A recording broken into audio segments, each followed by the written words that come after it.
sign, he should enter upon it often without reviewing it much. For the first jhana factors occur crudely and weakly in one who reviews it much. Then, because of that, they do not become conditions for higher endeavor. While he is endeavoring for the unfamiliar, higher jhana, he falls away from the first jhana and fails to reach the second. Section 130. Hence the Blessed One said, Bhikkhus, suppose there were a foolish, stupid mountain cow, with no knowledge of fields and no skill in walking on craggy mountains, who thought, what if I walked in a direction I never walked in before, ate grass I never ate before, drank water I never drank before, and without placing her forefoot properly, she lifted up her hind foot. Then she would not walk in the direction she never walked in before, or eat the grass she never ate before, or drink the water she never drank before. And also she would not get back safely to the place where she had thought, what if I walked in a direction I never walked in before, drank water I never drank before. Why is that? Because that mountain cow was foolish and stupid, with no knowledge of fields and no skill in walking on craggy mountains. So too, Bhikkhus, here is a certain foolish, stupid bhikkhu with no knowledge of fields and no skill, quite secluded from sense desires, secluded from unprofitable things, in entering upon and dwelling in the first jhana, which is accompanied by applied thought and sustained thought with happiness and bliss born of seclusion. He does not repeat, develop or cultivate that sign or properly establish it. He thinks, what if with the subsiding of applied and sustained thought I entered upon and dwelt in the second jhana, which is with happiness and bliss born of concentration? He is unable with the subsiding of applied and sustained thought to enter upon and dwell in the second jhana, which is with happiness and bliss born of concentration.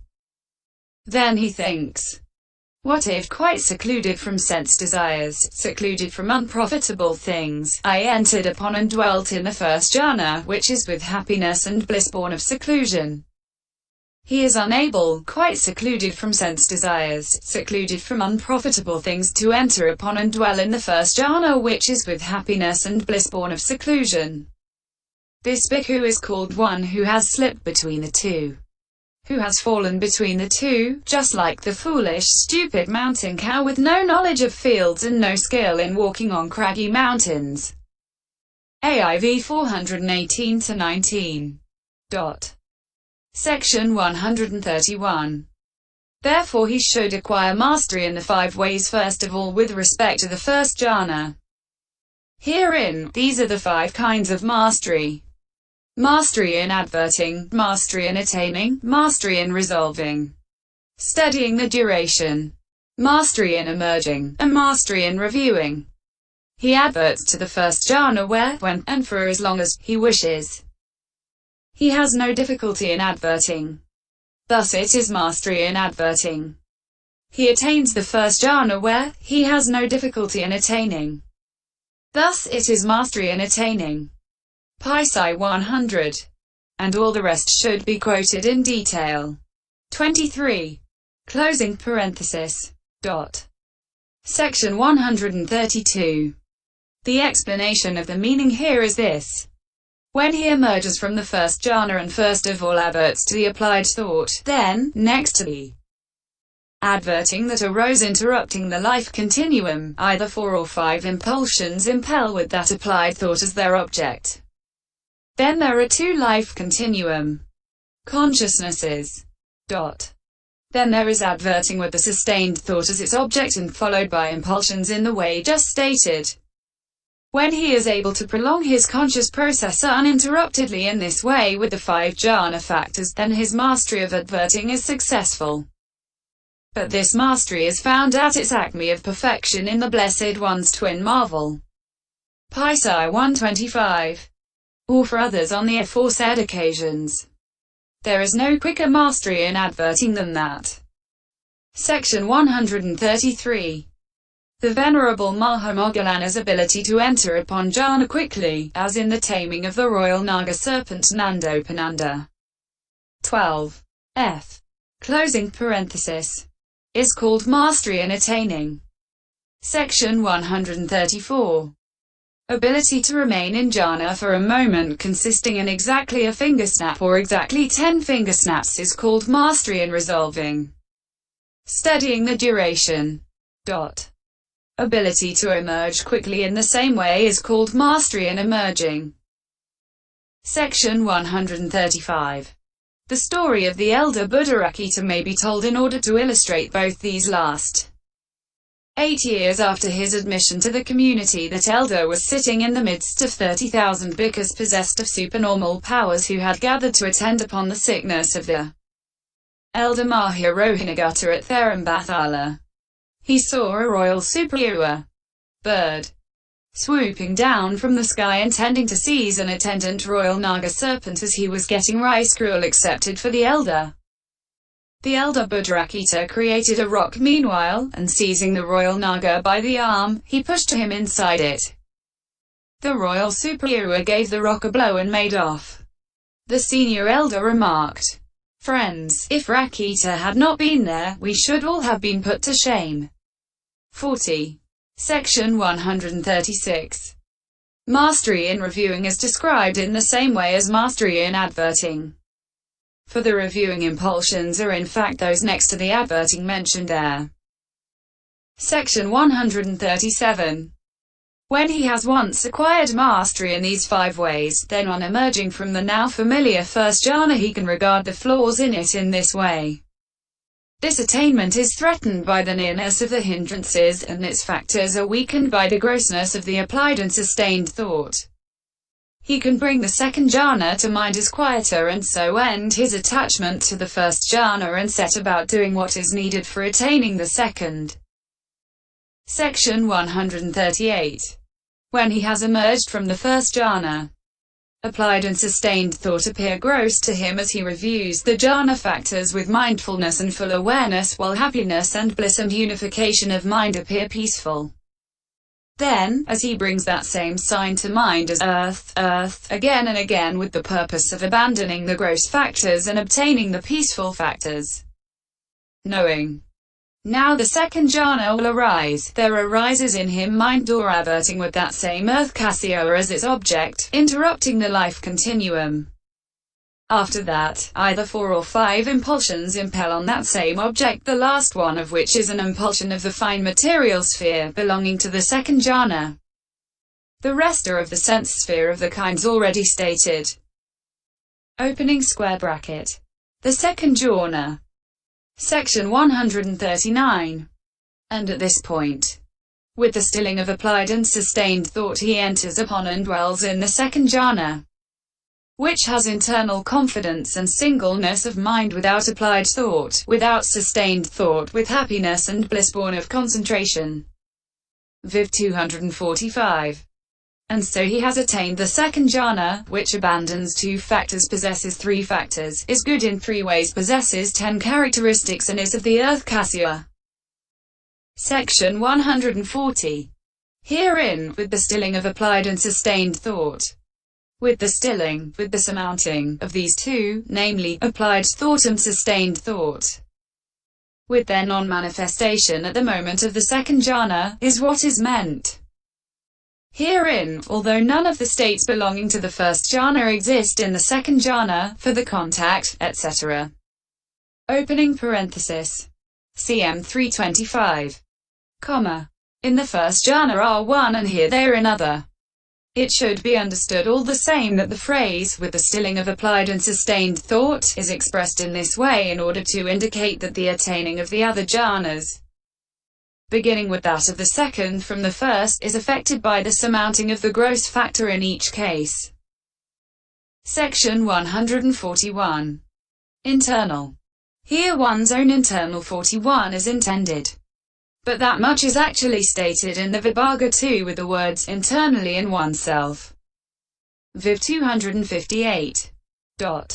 And since one's own internal is intended, the meaning here is this: born in oneself, generated in one's own continuity. Section 142. Confidence. It is faith that is called confidence. The jhana has confidence because it is associated with confidence, as a cloth has blue color because it is associated with blue color. Or alternatively, that jhana is stated to have confidence because it makes the mind confident with the confidence possessed by it and by stilling the disturbance created by applied and sustained thought. And with this conception of the meaning, the word construction must be taken as confidence of mind. But with the first mentioned conception of the meaning, the words of mind must be construed with singleness. Section 143. Here is the construction of the meaning in that case. Unique. Eka. It comes up. Udeti. Thus it is single. Ekodi. Semicolon. The meaning is, it comes up as the superlative, the best, because it is not overtopped by applied and sustained thought, for the best is called unique in the world. Or it is permissible to say that when deprived of applied and sustained thought it is unique, without companion. Or alternatively, it evokes udayati, associated state, thus it is an evoker. Udi. Semicolon. The meaning is, it arouses. And that is unique. Eka. In the sense of best, and it is an evoker. Udi. Thus it is a unique evoker. Ekodi equals single. This is a term for concentration. Then, since the second jhana gives existingness to bhaveti, augments this single thing, it gives singleness. Ekadibhava. But as this single thing is a mind's, not a being's or a soul's, so singleness of mind is said. Section 144. It might be asked, but does not this faith exist in the first jhana too, and also this concentration with the name of the single thing? Then why is only this second jhana said to have confidence and singleness of mind? It may be replied as follows. It is because that first jhana is not fully confident owing to the disturbance created by applied and sustained thought, like water ruffled by ripples and wavelets. That is why, although faith does exist in it, it is not called confidence. And there too concentration is not fully evident because of the lack of full confidence. That is why it is not called singleness there. But in this second jhana faith is strong, having got a footing in the absence of the impediments of applied and sustained thought. And concentration is also evident through having strong faith as its companion. That may be understood as the reason why only this jhana is described in this way. Section 145. But that much is actually stated in the Vibhaga 2 with the words confidence is faith, having faith, trust, full confidence. Singleness of mind is steadiness of consciousness, right concentration. Viv 258. And this commentary on the meaning should not be so understood as to conflict with the meaning stated in that way, but on the contrary so as to agree and concur with it. Section 146. Without applied thought, without sustained thought. Since it has been abandoned by development, there is no applied thought in this, or of this jhana. Thus it is without applied thought. The same explanation applies to sustained thought. Also it is said in the Vibhaga. So this applied thought and this sustained thought are quieted, quietened, stilled, set at rest, set quite at rest, done away with, quite done away with, dried up, quite dried up, and made an end of.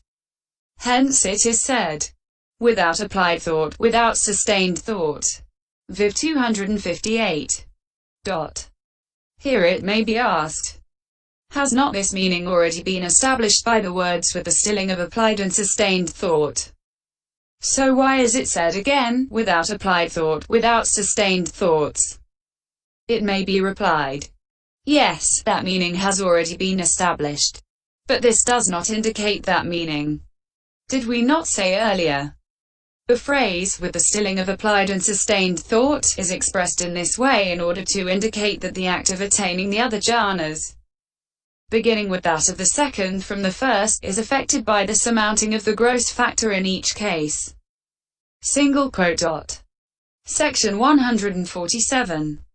Besides this, confidence comes about with the act of stilling, not the darkness of defilement, but the applied and sustained thought. And the singleness comes about not as in access jhana with the abandoning of the hindrances, nor as in the first jhana with the manifestation of the factors, but with the act of stilling the applied and sustained thought. So that first clause indicates the cause of the confidence and singleness. In the same way, this jhana is without applied thought and without sustained thought, not as in the third and fourth jhanas or as in eye consciousness, etc. with just absence, but with the actual act of stilling the applied and sustained thought. So that first clause also indicates the cause of the state without applied and sustained thought. It does not indicate the bare absence of applied and sustained thought. The bare absence of applied and sustained thought is indicated by this second clause, namely, without applied thought, without sustained thought. Consequently, it needs to be stated notwithstanding that the first has already been stated. Section 148. Born of concentration. Born of the first jhana concentration, or born of associated concentration, is the meaning herein. Although the first was born of associated concentration too, still it is only this concentration that is quite worthy to be called concentration, because of its complete confidence and extreme immobility due to absence of disturbance by applied and sustained thought. So only this jhana is called born of concentration, and that is in order to recommend it with happiness and bliss, as already explained. Second in numerical series. Also second because entered upon second. Section 149. Then it was also said above, which abandons two factors possesses three factors. Herein, the abandoning of two factors should be understood as the abandoning of applied thought and sustained thought. But while the hindrances are abandoned at the moment of the access of the first jhana, in the case of this jhana, the applied thought and sustained thought are not abandoned at the moment of its access. It is only at the moment of actual absorption that the jhana arises without them. Hence they are called its factors of abandoning. Section 150. Its possession of three factors should be understood as the arising of the three, that is, happiness, bliss, and unification of mind. So when it is said in the Vibhaga jhana, confidence, happiness, bliss, unification of mind, Viv 258. This is said figuratively in order to show that jhana with its equipment. But, excepting the confidence, this jhana has literally three factors, qua factors that have attained to the characteristic of lighting. See section 119. According as it is said. What is jhana of three factors on that occasion? It is happiness, bliss, unification of mind. Viv 263. The rest is as in the case of the first jhana. Section 151. Once this has been obtained in this way, and he has mastery in the 5 ways already described, then on emerging from the now familiar second jhana he can regard the flaws in it thus. This attainment is threatened by the nearness of applied and sustained thought. Whatever there is in it of happiness, of mental excitement, proclaims its grossness. Di 37, and its factors are weakened by the grossness of the happiness so expressed. He can bring the third jhana to mind.